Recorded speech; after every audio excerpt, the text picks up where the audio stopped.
2022년 장애학대 현황 보고서에 따르면 학대 의심 사례가 2018년 대비 43.9%나 증가했습니다. 장관님 이 부분 알고 계신가요?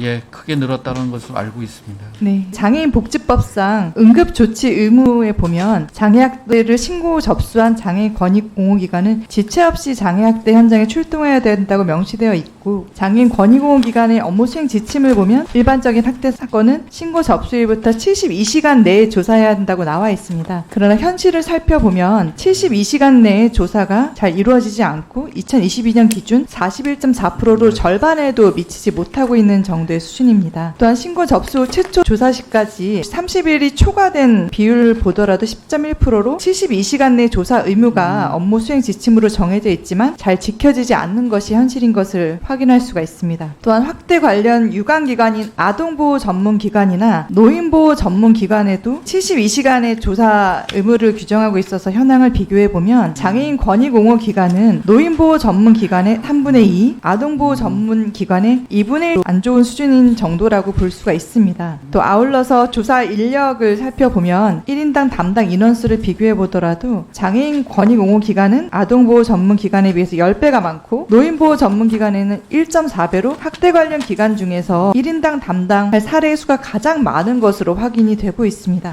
이러한 통계들을 살펴볼 때 장애학대 조사를 담당하는 조사 인력의 수가 부족하다는 것이 지적되고 있는데요. 이 부분에 대해서 장관님 어떻게 생각하시는지 의견을 듣고 싶습니다. 조사율이 50%도 안 되고 매년 조사율이 내려가는 것에 대해서 안타깝고 이제 부끄럽게 생각합니다. 이러한 것을 획기적으로 높일 수 있도록 재정당국과 협의하도록 하겠습니다. 네. 다음으로 시도별 장애인 권익옹호기관 출장 소요 시간을 보시면 경북은 왕복이 3.85시간이나 소요된 것으로 나타나고 있습니다. 장애인 학대 사건을 효과적으로 지원하기 위해선 신속한 조사가 이루어지는 것이 중요한데요. 학대 사건을 담당하는 권익옹호기관의 출장이 장시간 소요되어 조사까지 상당한 시일이 걸리고 있습니다. 장애인 권익옹호기관을 지역의 면적을 고려해서 설치해야 된다는 의견에 대해서는 어떻게 생각하십니까? 설치도 중요하고 제대로 일할 수 있도록 인원과 예산 지원이 중요하다고 생각을 합니다. 지역 면적뿐만 아니라 장애 인구수를 반영해서 더 많은 장애인 인구가 있는 경우에 조사 인력이 더 많이 배치돼야 된다는 의견에 대해서는 어떻게 생각하십니까? 인구수도 중요하고 커버해야 되는 면적도 중요하기 때문에 그 두 가지 변수를 잘 고려해가지고 적정 인원이 배치될 수 있도록 하겠습니다. 장애인 복지법상 신고 의무자의 신고가 32.8%이고 법상 신고 의무가 없는 사람의 신고가 67.2%로 신고 의무가 없는 사람의 신고가 신고 의무자의 신고보다 2배 이상 많은 것으로 나타나고 있습니다. 그리고 신고 의무가 없는 사람 중에서는 특히 장애인 지원기관 종사자의 비율이 가장 높게 나타나고 있는데요. 이같이 신고 의무가 없는 사람의 신고가 신고 의무자의 신고보다 2배가 높은 것은 그만큼 장애학대를 접할 수 있는 직역 종사자가 법상 신고 의무자로 포함되지 못하였기 때문인 것으로 볼 수 있다는 의견이 있습니다. 장애인 학대를 조속히 발견하고 피해 구제를 하기 위해서는 법상 신고 의무자 확대가 필요하다는 의견에 대해서는 어떻게 생각하십니까? 동의를 하고요. 기존의 신고 의무자들의 왜 이렇게 신고율이 낮은지도 분석을 해가지고 기존 신고 의무자들의 신고율을 높일 수 있는 방안도 강구하겠습니다. 현재 11월 19일은 아동학대 예방의 날이 있고요. 6월 15일은 노인학대 예방의 날로 지정되어 있어서 범국민적으로 아동 및 노인 학대에 대한 인식은 높아지고 있고 관심도 유도되고 있는 반면에 장애인 학대 예방의 날은 아직 지정이 되어 있지 않습니다. 장애인 학대 예방의 날이 법정 기념일로 지정돼서 국가와 지자체의 책임을 명확히 하고 언론에서 장애인 학대 예방을 더 다루어서 국민에게 경각심을 불러일으킬 수 있다면 그만큼 장애학대에 대한 사회적 관심이 높아지고 예방 효과도 극대화될 것으로 생각을 하는데요. 장관님은 장애인 학대 예방의 날을 법정 기념일로 지정하는 부분에 대해서는 어떻게 생각하시는지 의견을 듣고 싶습니다. 예, 장애인 학대 예방이야 1년 내내 이루어져야 되겠지만 의원님 말씀대로 법정 기념일을 지정함으로써 사회적 관심을 높일 수 있을 거라고 생각이 듭니다. 적극 동의합니다. 네,